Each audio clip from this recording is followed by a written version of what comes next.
So just as a bit of background before we get started, I am Imogen Breen. I know it says University of West London on my Zoom. That is because we are borrowing their Zoom.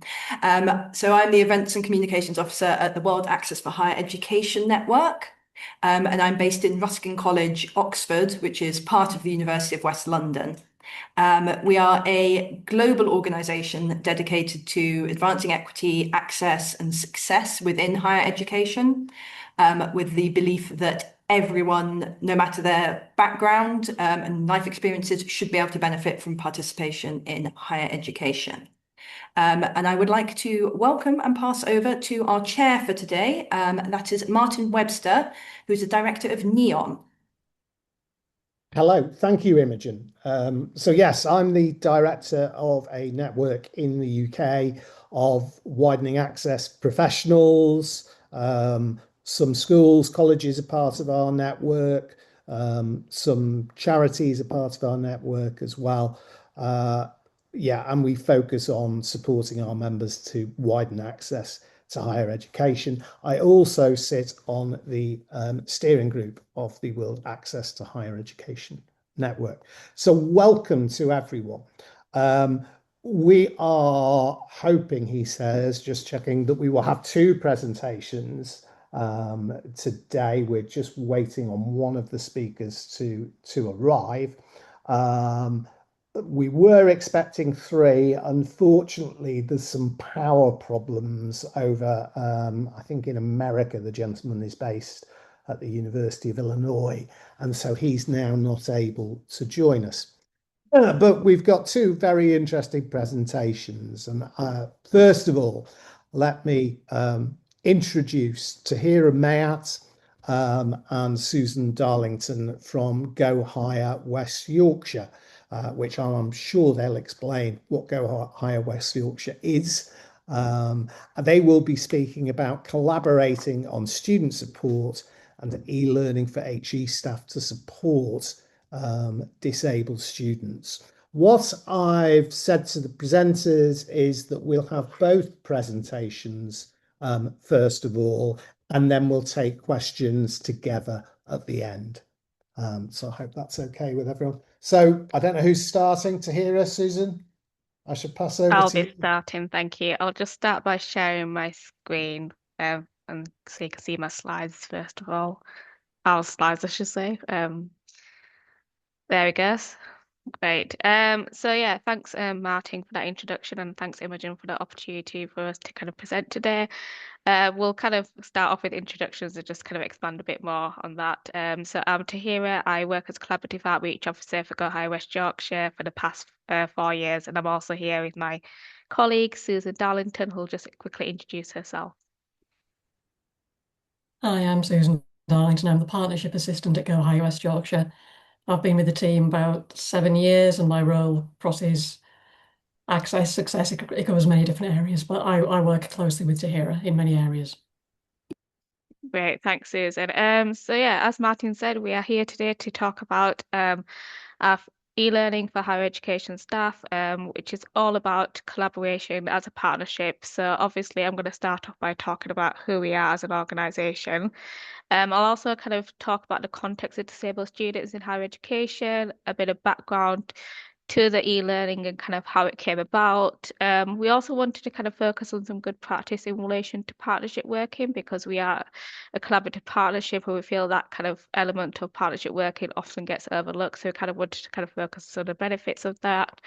And then we kind of got the design content of the e-learning, and then my colleague Suze will be covering the second half of the presentation in terms of what the course actually includes, how we kind of ensure that it's kind of accessible in terms of its design, how we kind of went about piloting it and what we kind of learned from the pilot to eventually launch the final product, and then kind of looking at some evaluation and kind of next steps just to kind of finish off this presentation.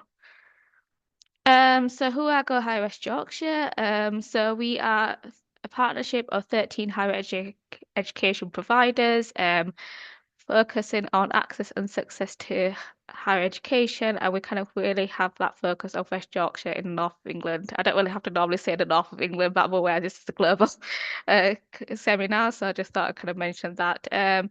So we kind of have a diverse range of higher education providers. Some of them are universities. We've got one that's a specialist conservatoire, and then we've also got higher education and further education providers. So we're quite a diverse partnership, which is really great. And then my work really focuses on kind of underrepresented groups, but as an organisation as a whole, we kind of have 4 key areas of our work, and it's also about kind of supporting informed choices. So today we are kind of thinking about disabled students, but obviously we do kind of work with underrepresented groups more broadly as well, and kind of thinking about how we can actually evaluate and kind of take that evidence-based approach to our work, and kind of, you know, present at conferences and things as we are doing here, just to kind of make sure that we are sharing that best practice across the higher education sector. So why do we need e-learning for higher education staff, you might be thinking, to kind of understand and support disabled students?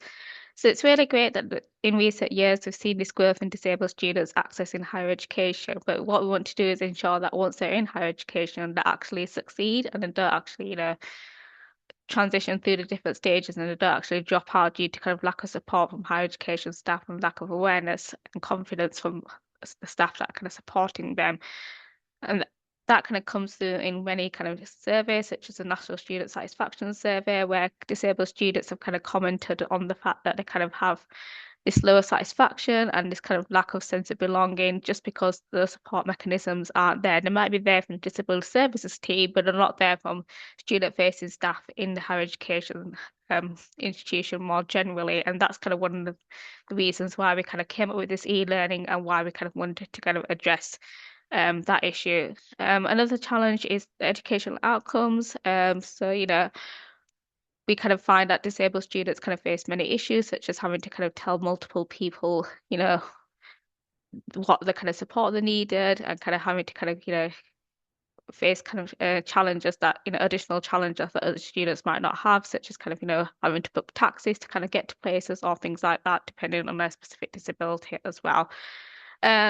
And also there's a lot of administrative burden as well. So we kind of had this support by Advanced HE that kind of looked at how students transition to higher education, but also the experience once they get there. And there's also a lot of additional burden that they have to do, such as, for example, applying for, you know, mitigating circumstances or kind of asking for exam requirements or things like that. So that kind of places a lot of burden on disabled students in higher education. So we came up with this e-learning that was kind of agreed output from our disabled students network. So this is a network made up of higher education staff from across our partner institutions, and they kind of come together to kind of discuss common challenges, share good practice, and kind of produce outputs as well. And what we kind of wanted to do was kind of take this approach of kind of proactive support. So rather than the disabled students having to ask for support and seek out support, what we wanted to do was foster this environment in higher education where staff would kind of proactively kind of support and kind of create this inclusive environment that would benefit not just disabled students, but all students more generally as well. I kind of talked about how this kind of e-learning looks at the success stage of higher education. So this is kind of almost seen as a follow-on from our existing resource that we've also got, which is the Disabled Learners Transition Pack to support disabled students with their transition to higher education. So we supported them to the access stage through the transition pack. We then want to kind of ensure they're supported at the success stage through this e-learning for higher education staff as well. And we kind of wanted to kind of make sure we kind of drew upon the pedagogical literature. We are not experts here. We are not kind of saying we know how to teach, you know, disabled students, but we kind of wanted to kind of make sure that we kind of, you know, looked at kind of things like inclusive curriculum and how we kind of embed that into our e-learning. And it's kind of really important for us to kind of draw upon that pedagogical literature and make sure that's kind of incorporated into the e-learning. And as Susan will kind of touch on the evaluation later, that's one of the things that people found really useful. We've also got another e-learning as well, which we kind of was the first one that we did, which is kind of aimed at higher education staff to kind of support care experience students. So what we were able to do was take some of the learnings from that e-learning to kind of build on the success of that and kind of make sure we kind of incorporated that into this e-learning for disabled students. So yeah, as I kind of mentioned, one of the things that we kind of wanted to do was kind of look at the good practice in terms of kind of partnership working. So we kind of recognized when we kind of came up with this kind of e-learning that it's a lot to kind of say, okay, well, let's do 13 different e-learnings at all of our 13 partner institutions. That's, not a good use of anyone's, time or resources. So we kind of recognize that kind of use economies of scale. So by us producing it as a collaborative partnership, we're kind of able to kind of have that greater reach. Through kind of all our partners kind of promoting this e-learning and taking this e-learning as well. It's also an example of good kind of good practice. So we kind of wanted to kind of make sure that we kind of have that kind of input from kind of disability teams and things like that, but we also have that student voice as well throughout the e-learning as well. And we kind of adopted that kind of co-creation approach. So we did kind of say, this is what we think the e-learning should be. We kind of made sure that kind of people were kind of involved at the start, right from when we just had kind of bullet points all the way to the actual, development and final product of the e-learning itself. So we're kind of involved throughout. We kind of had that co-creation approach as well. And we kind of recognize that whilst there's a lot of mandatory training for higher education staff, such as, for example, training around equality and diversity or training around health and safety, disability training doesn't tend to be mandatory. And we kind of recognize that this kind of fills a gap in knowledge because this kind of training often kind of gets overlooked, but is so much needed for higher education staff so they can kind of better support disabled students. So in terms of design and content of the e-learning, we kind of wanted to make sure that it's as general as possible, so it could be useful as possible. What we didn't want to do was try to cover every single type of disability because that would quickly get overwhelming and it would be kind of too niche and too kind of specific to actually be useful to as many people as possible. So we kind of wanted to kind of make sure that, the content was kind of, looking at kind of as many disabilities as possible, so we could kind of look at how we can kind of support the diverse range of students that we kind of have in higher education as well. And as I kind of mentioned in the previous slide, we kind of took this kind of co-creation approach, and we kind of got input from disability network members from across Higher West Yorkshire. So we kind of made sure that they kind of had that final input into the kind of e-learning and the kind of content and kind of were able to kind of approve it, but they kind of will also kind of receive various updates as we kind of develop in the course.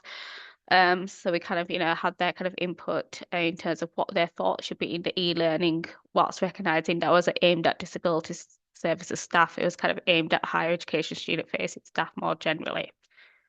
So I'm just going to pass over to kind of Susan now, who's just going to cover some of the course content and other aspects of the e-learning. Thank you, Tahera. As you just said, I'm going to build on the context that Tahera set by giving a bit more detail about the course and the structure. So as you can see, it's divided into 8 short modules that are designed to take staff on a clear journey, going from what disability means in the higher education context through to practical actions that each of us in education can take. So we begin by grounding learners in key definitions and the complexity of disabled student experience. We then explore transition from further education, to higher education, which is where many students first encounter gaps in communication or getting delays in support. From there, we kind of look at how disability can affect access, engagement, and outcomes. And we introduce the types of support that's available across many higher education providers, making it clear that staff don't have to be specialists to make meaningful difference. We really want the course to be about empowering staff in any area of higher education to feel that they can make that support. And the final modules bring everything together. So we signpost to different resources and link back to our wider partnership. I say the aim of the course is very much to give staff the confidence, clarity, and language to really talk about supporting students with confidence. Next slide, please, Tahera. For some reason, it doesn't seem to win a go. There we go, sorry. Thank you. So the course takes about 45 minutes to complete, but it is intentionally flexible. And we've designed it so the staff can complete in any order and return to modules as needed. We recognise that staff are already under a lot of time pressure, and they also might just want to focus on a specific area of the course. So we don't want to force them to go through everything just to get to the bit that's going to be useful to them. We've incorporated student voice throughout. We deliberately prioritise those real experiences, whether that's videos or quotes, to sort of amplify the voices of disabled students and their different perspectives, and also to challenge the assumptions that disability looks one particular way. So we've also included some interactive scenarios and quick knowledge checks. These are really intended as prompts for reflection to help staff consider how they make their everyday decisions, whether that's communication style or flexibility with deadlines, and anything that affects students really. Next slide, please.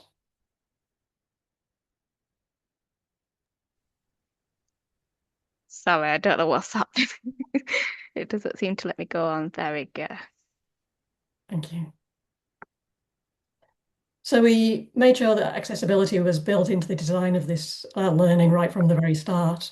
We worked closely with disability service colleagues at the University of Leeds, and we use learnings from previous Go Higher e-learning. And as Tahera mentioned, we have developed some courses in the past.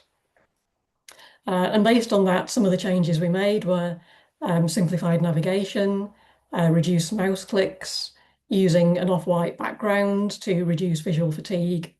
And the entire course is accessible through a screen reader, including the images.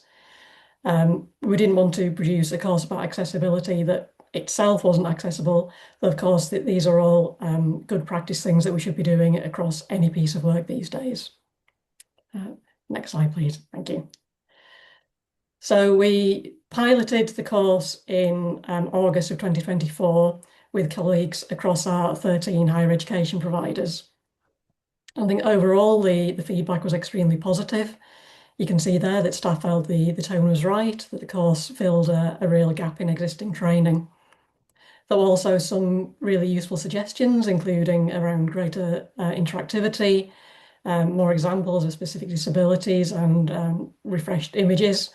We took the ones that we thought were appropriate on board, and we made some revisions before giving the course a soft launch. Next slide, please, Tahera. And you can see there just an example of our student voice. We know how important it is to directly hear from students, especially when discussing experiences that higher education providers might unintentionally overlook. We also really wanted to stress the importance of students being listened to and of staff being guided by the student rather than by assumptions. And that was one of the things that really helped us to shape the course. Next slide, please.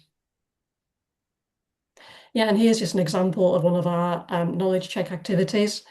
As I said, this really serves to reinforce key messages rather than being a pure test of knowledge. It's just to encourage reflection. We deliberately wanted to keep these fairly simple and accessible so that staff would kind of pause when they were doing this to think about how it would apply to their own practice and how they might adapt their approach based on the content from this course. Thank you. So having taken on board the feedback from our colleagues, the course was given a soft launch in October of 2024. We initially shared it with our 13 higher education providers and asked them to disseminate it across their networks, but we also promoted it through our existing key stakeholders and other channels. So we've had blogs, for example, in UCAS and Neon. And the idea of this soft launch was really so that we could help to build up engagement steadily and gather early data so that we could adapt it if necessary, whilst we prepared it for wider dissemination, such as events like this. No, thank you. So since launching the course, we've had over 100 people across England or the UK enrol, and more than half of those have completed the course. And we feel like that's a pretty strong completion rate really for non-mandatory professional training. So you can see there that staff spend an average of 36.5 minutes to complete it, though some have completed it in shorter sessions over several days. And we think that that really reinforces the value of offering that flexibility and modular approach to the training. Okay. You can see there that many staff fed back that the course helped them to feel more confident in supporting disabled students and also highlighted options that they hadn't been aware of. I think others emphasised how accessible the course felt, clear, not overwhelming, easy to schedule into a busy workload. And again, we feel like this shows the value of the short form modular course that we've developed. Thank you. We do ask participants to complete a non-mandatory pre and post-course evaluation. So I've just got a couple of slides now to show key areas of knowledge development amongst those participants. So you can see that this one shows a clear rise in staff understanding of disabled students' experiences, which suggests that the course is helping to replace some staff misconceptions with confidence, which can hopefully then directly improve the student experience. Can I just say you've got about 5 minutes left? Yeah, coming to the end.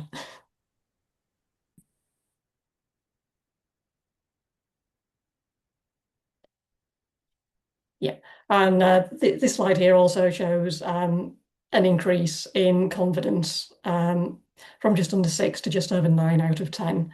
So this is exactly what we hope the e-learning would achieve by raising awareness, but also equipping staff with the practical knowledge on how to act and offer that support. Thank you.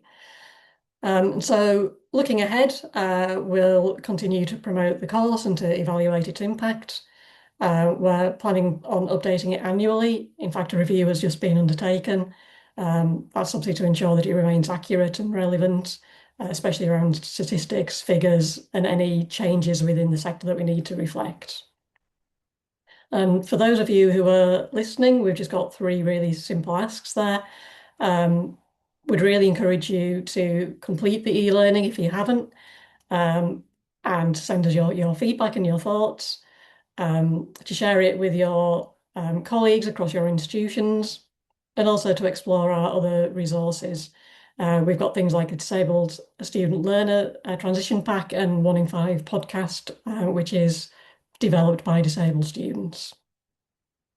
So thank you very much for listening. As Martin said, we'll take questions right at the end, so please do have a think and get back to us at the end with anything that you may want to know more about. Brilliant. Thank you, Susan and Tahera. That was really interesting. As we've said, if you use the question and answer feature, you can pose questions, which we'll take at the end. But we're going to move on now to, I hope I say this right, Onivehu Adams, who's with us today. And now my other screen won't wake up, which is not good.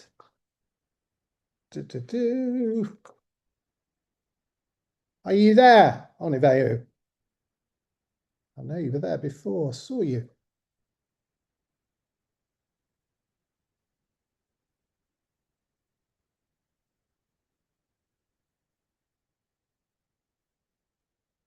Just while we're waiting then for Onivehu to come back, Susan and Tahera, are you still there? I think we could possibly look at taking a couple of the questions that have come in before. So Suzanne's asked, can we have the learning link? I think you covered that in your last slide. We'll make sure that the slides are sent out to everyone there. Again, I hope I say this right. Griseld has put in the chat, how do we actually access the e-learning?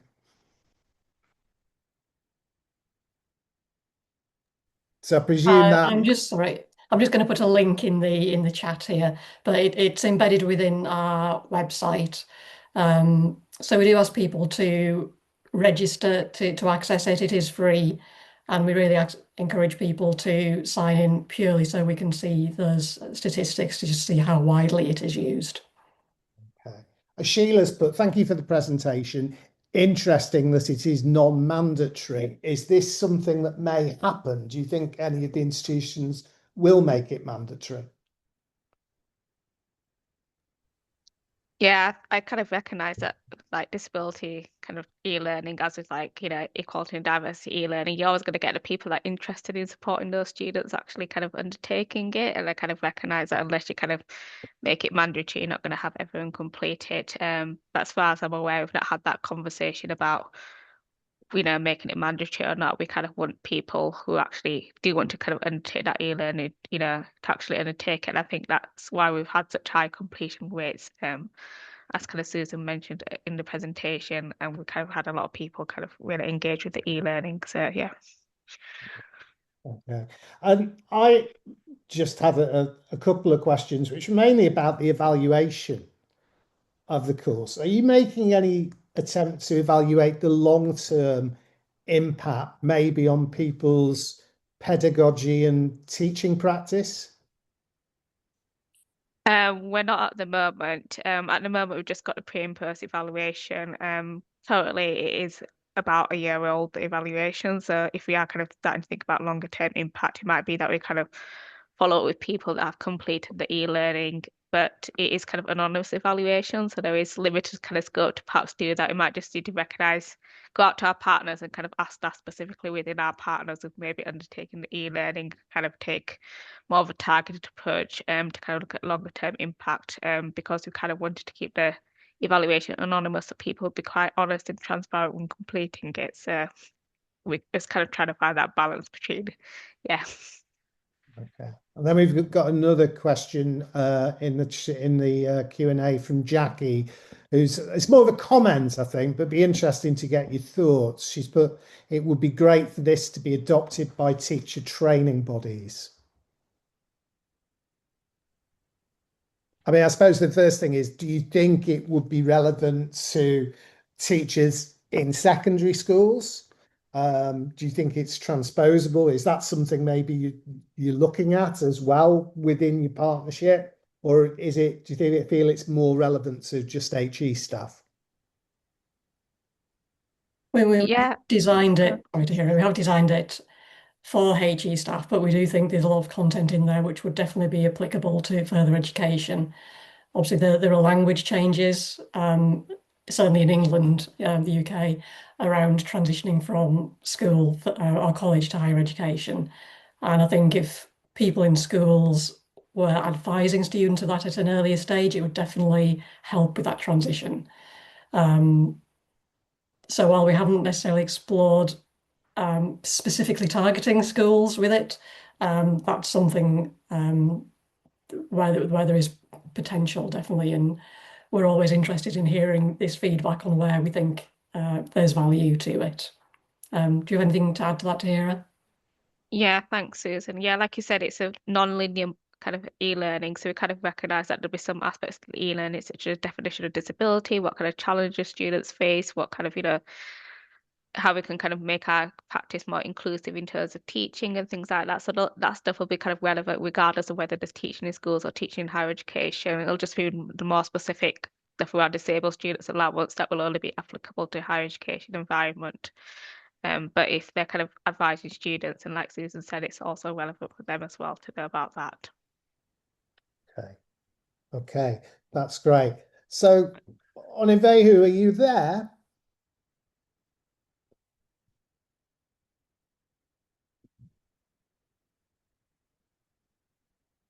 We appear to have lost. Oh, no. Come out. No time to say your laptop. You just worry. No worries. Are you there, Onivehu?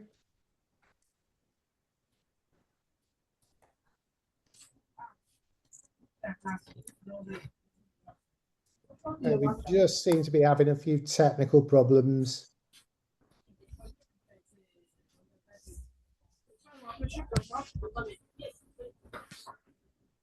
Are you able to share your presentation, Onivehu? What you will go do now? You don't reach my turn to present at the laptop on that. They don't run now. God, this one, don't even understand.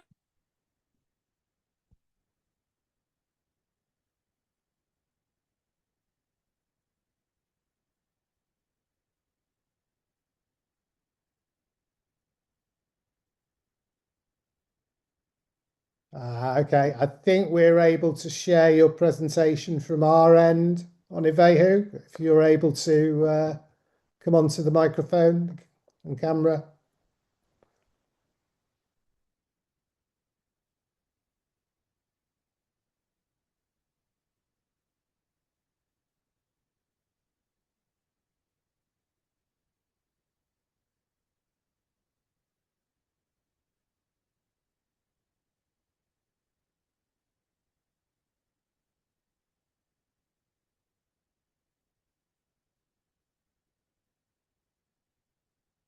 If anyone has any more questions, well, there might be some more questions in the chat for Tahera and Susan here. So we have an anonymous, sorry, Susan and Tahera, I'll invite you back on for a second. We've got something from someone who's remained anonymous but has a great question. So it says, thanks for sharing the wonderful resource. It's great that more than 100 teachers have used it. No idea how many teachers in 13 HEIs need this support. Would you mind introducing a little more about it? Thank you very much. So I think, is there anything else you can say about it?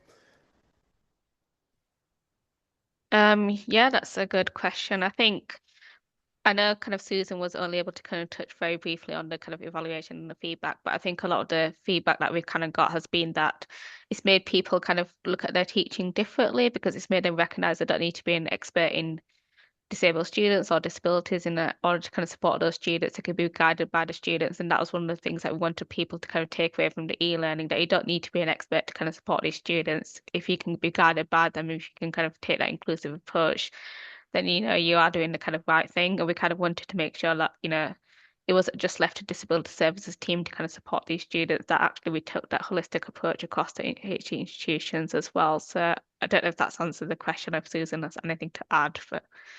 Okay. I was just going to ask Tahera, your contact details on the slides that Yeah, you email addresses on shared. the So I was slide. going to say, if anyone's got any kind of further information, I'm sure Tahera wouldn't mind you getting in touch and asking. Let's just try and go back to Onivehu again.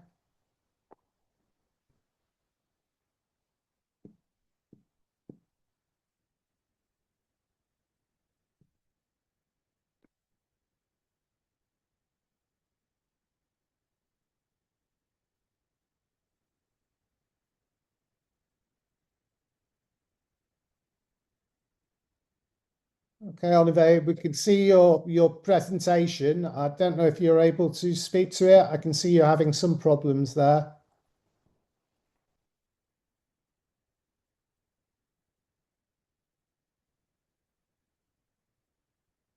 Right, I'm going to ask you another question, Tahera. Carol's asked, do trainees receive a record of the training? Hello, can you hear me, sir? Yes, we can, Onivehu. Yes. Thank you, Dr. Imogen, and yeah, Mr. Martin Webster. It's an honor to be here, and I really appreciate the opportunity to be part of the great thing that you are doing. And my research today is to talk about the challenges and prospects of assistive technology for sustainable, inclusive education in Nigerian universities. Well, Nigeria, it's one of the most populous nations in sub-Saharan Africa. And that means that we have a population of over 250 million people. And among these 250 million people, we have many universities that covers over many students that attend Nigerian universities. And among these students, we have about maybe two to 5.4% of them that have different kind of disabilities. You talk about the visual impaired, you talk about the hearing impaired, you talk about the students with learning disabilities, you talk about the students with physical challenges and what have you. So if we are to go by the Sustainable Development Goals, the SDG number 4, which says that education must be equitable, it must be accessible, it must be inclusive for all kind of students, regardless of the differences in disabilities. We all know that that means that if students enter the school system at the level of the primary school level and the secondary school level, by the time they get to the universities, regardless of the form of disabilities they have, they should have access to educational opportunities just like their counterparts that do not have disabilities. Now, if we want to teach these students, there's no way we'll be able to teach them without bringing various forms of technologies that will help them to learn like their other counterparts that do not have disabilities. For instance, in the University of Lagos, where I am now, we have over 200 students who have different kind of disabilities, and they always try to learn like other kind of students. Like by the time I was at the postgraduate level in my class in educational psychology, I had a classmate who was visually impaired in the University of Lagos. And the implication is most times there was no braille for him. The braille that we have is in the university library, and there was no braille for him to be able to attend, because among over 100 postgraduate students, he was the only person that was visually impaired. So it was very hard for him to adapt. So what he does is he takes the notes of the classmate, but when it comes to writing the exam, he uses a special laptop to write his exam. So that kind of a student now is not learning appropriately, because the appropriate assistive technology, which is a piece of equipment that could be help that kind of person to improve and can cater for that visual impairment, it's not available. So the person might be shortchanged, might not be able to learn like other students, right? But when we talk about assistive technology, from a definitive point, it means anything that you give to a student that will help that student to be able to overcome any barrier, that will help that student to be able to have access to quality education like his or her other counterparts that do not have any form of disability. And when we talk about these assistive technologies, they are wide and we have a plethora of them. Like for instance, if you talk about the visually impaired learners, the assistive technology that you should give to them to be able to make sure that they can see, they can learn. We talk about the screen readers, we talk about the braille machine that I've talked about, the brain note takers, and the low vision aids. And for those that have low vision that may not be able to see, you know, when you use things like screen magnifiers and CCTV systems, they'll be able to see in a very large class. Now, we'll talk about the hearing impaired students. Now, when we talk about the hearing impaired student, and they could have different categories, these are the people that they could not hear, or they cannot even hear the way you are talking now. If I'm lecturing now, they cannot hear.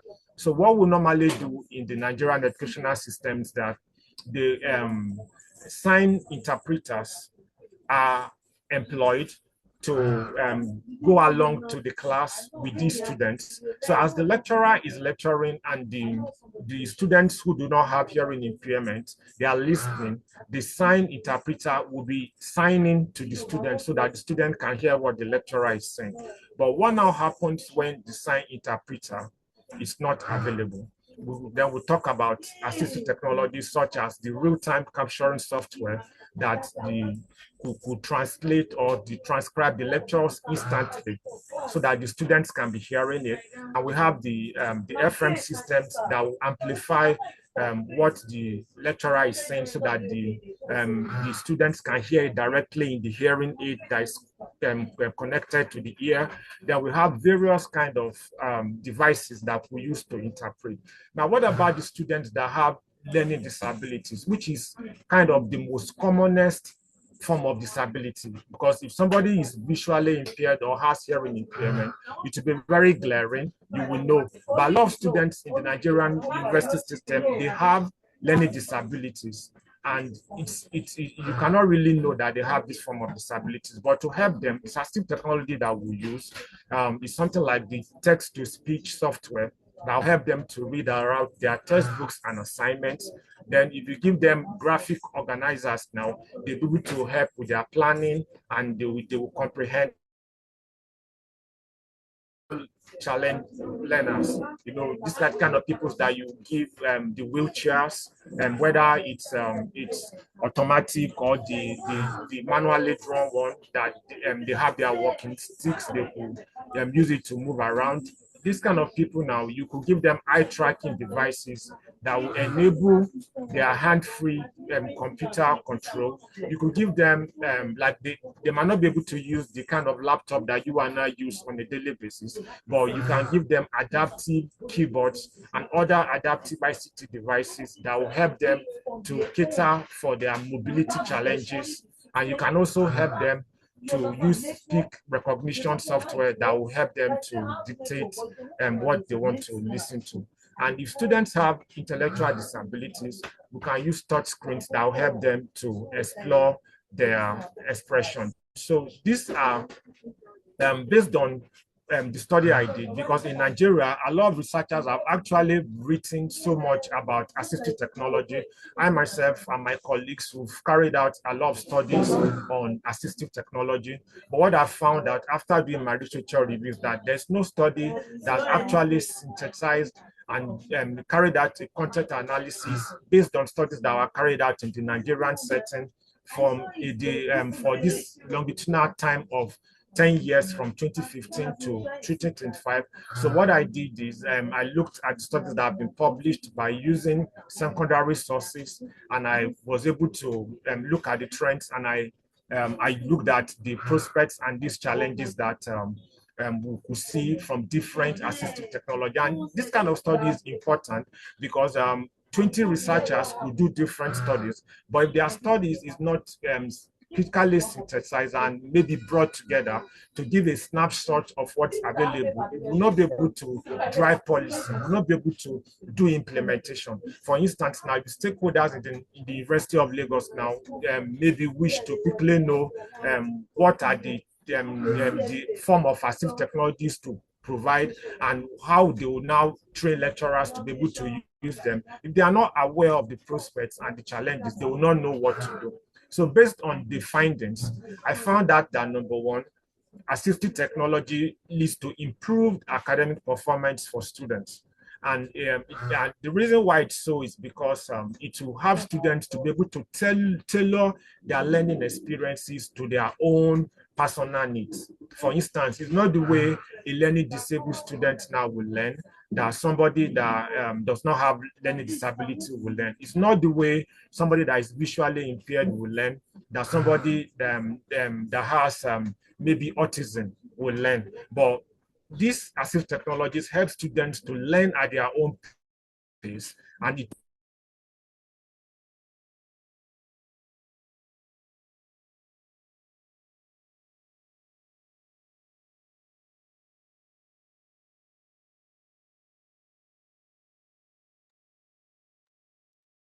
He seems to have dropped from the call. Oh dear. Well, we'll give him a couple of minutes just to see if he's able to come back. I don't know if anyone's got any comments in particular on what Onivehu was talking about.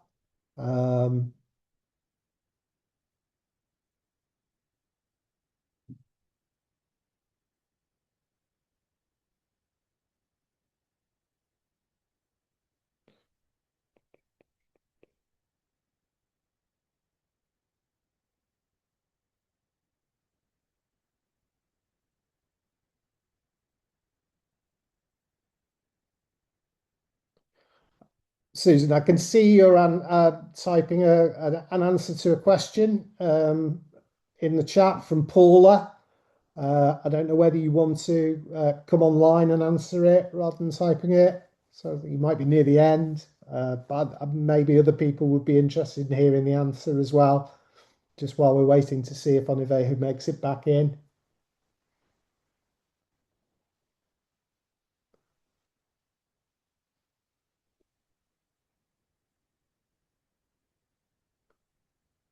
Yeah, I mean, Paula raises many wide-ranging issues in that really useful comment.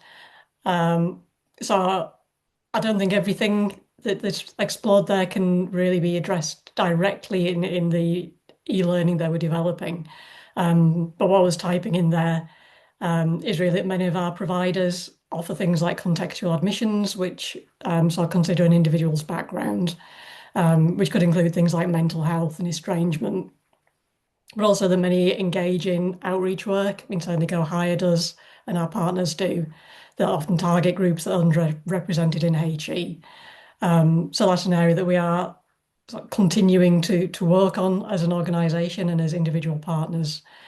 I think there's only so much that a HE provider can do. We would love to address all the socio-economic and cultural trauma, but obviously we can only chip away at the very edges of that. But I like to think that this e-learning and the other work that we do is doing that in a very small way, and we'll continue to do so.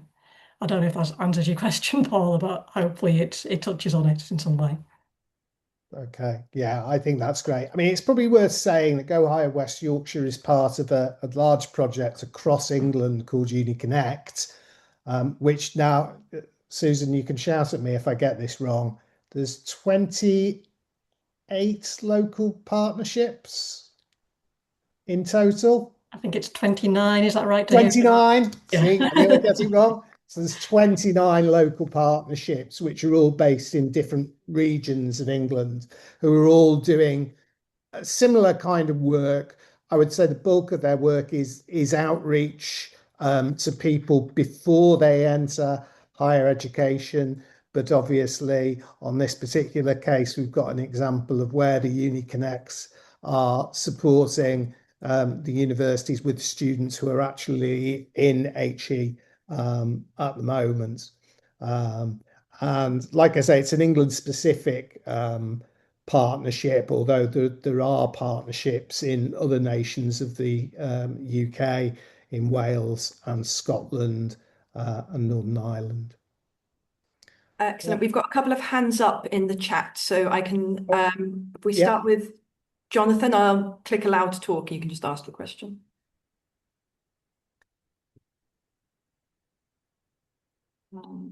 So that's Jonathan, and we've got Gratiella also has a question, so I'll pop her up on the talk. They are currently both muted, but they should be able to speak. You should be able to unmute yourself now, Jonathan, and ask your question.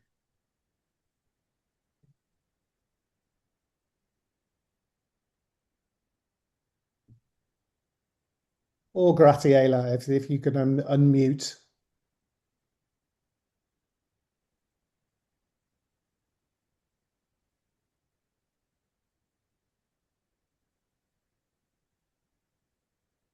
Might be easier, Imogen, if the questions were typed in the chat, if you just read the questions for us.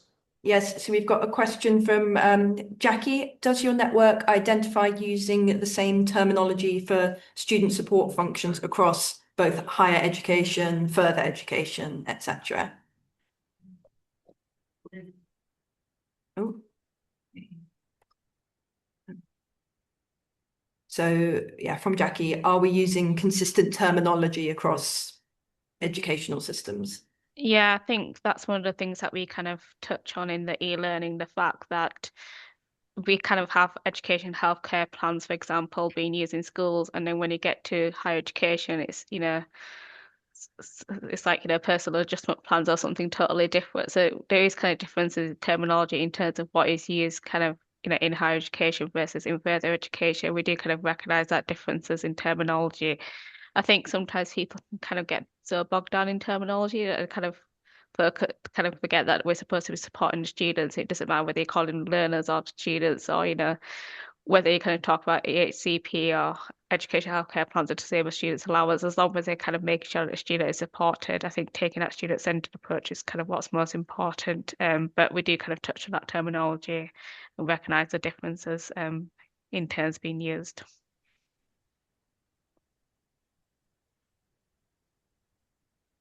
Was there anything else, Imogen, did you say in the chat? We've got a couple of just thank yous, and this sounds like an important piece of work, but I think that's it. Okay. If anyone would like to ask a question verbally, do just put your hand up on the little emoji thing and I can allow you to talk, if you don't fancy typing it out.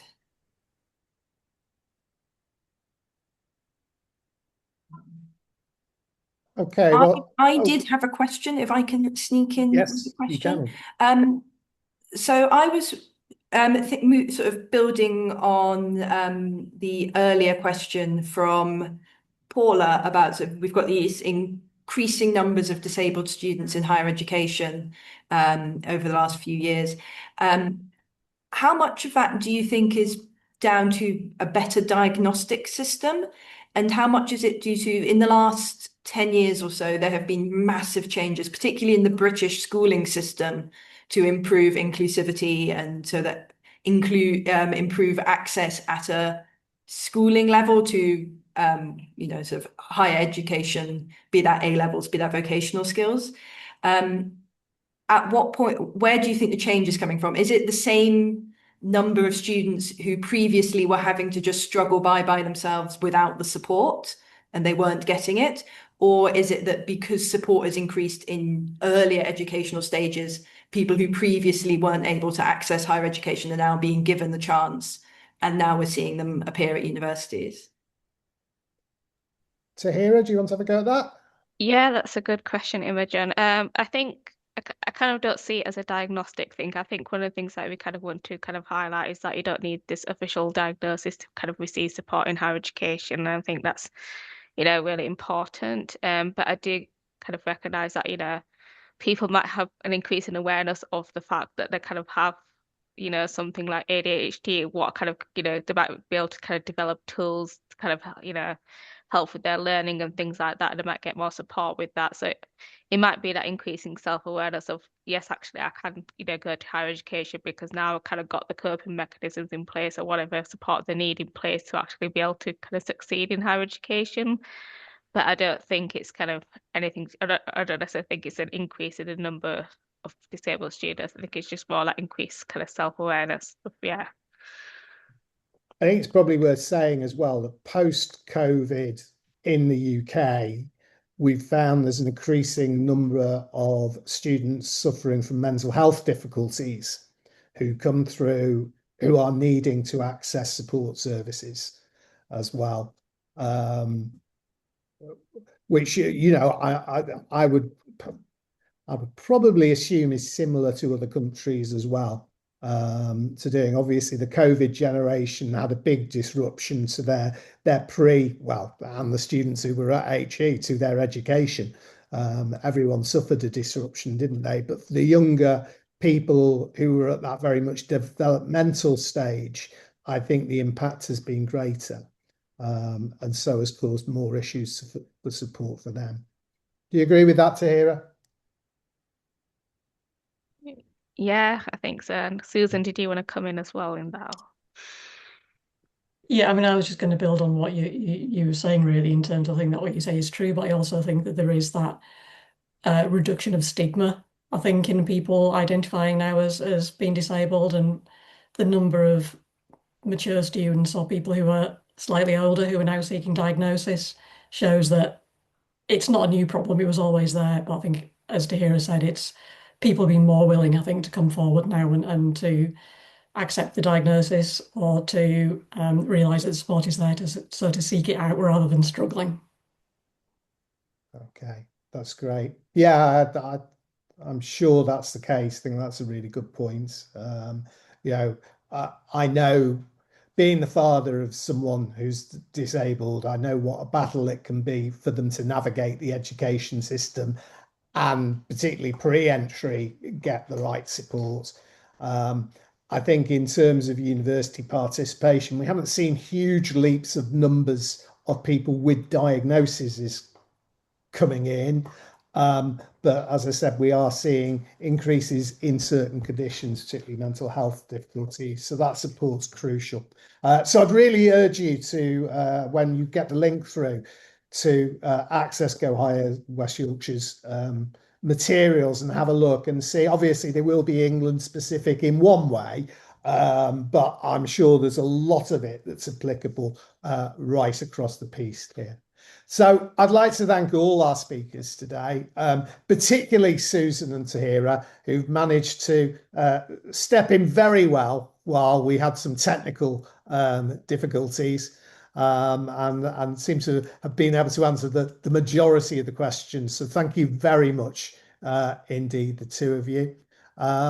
I shall pass over to Imogen because I can see her kind of looking at me as if to say she has got something to share, which I would imagine she wants to share on next seminars that are coming up. Wonderful, yeah. Thank you very much, everyone who joined us today. I've put a note in the chat with a quick feedback form. I'd greatly appreciate if you can fill that in. It's about 10 questions, most of which are optional. How did you find the event? A bit of feedback. This is the first of our 2026 Global Communities seminars. The full list is on our website, so you can use that QR code to find them. Coming up in a fortnight, we have institutional strategy, so looking at individual institutions across the globe. What do they do well? How can one institution look at what another institution has done and copy it and learn for it?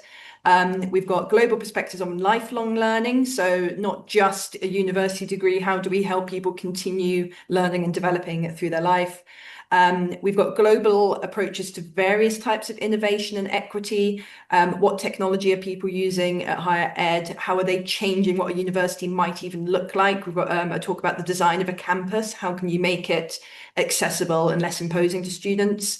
We've got a talk on that. I think the audience overlap might be quite strong here on the student success. So, okay, once your students got to university, how do we make sure they complete their course and finish?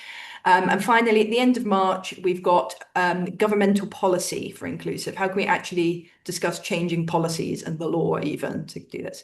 And sneak peek, at some point towards the end of March around that event, we will also be co-hosting an event with the UNHCR on improving access to higher education for displaced persons across the globe.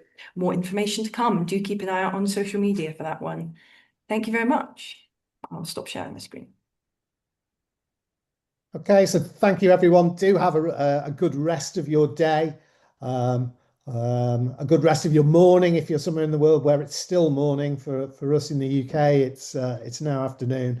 So if you're in the UK, have a very pleasant, or Europe, have a very pleasant afternoon. And I hope you'll join us again. Thank you.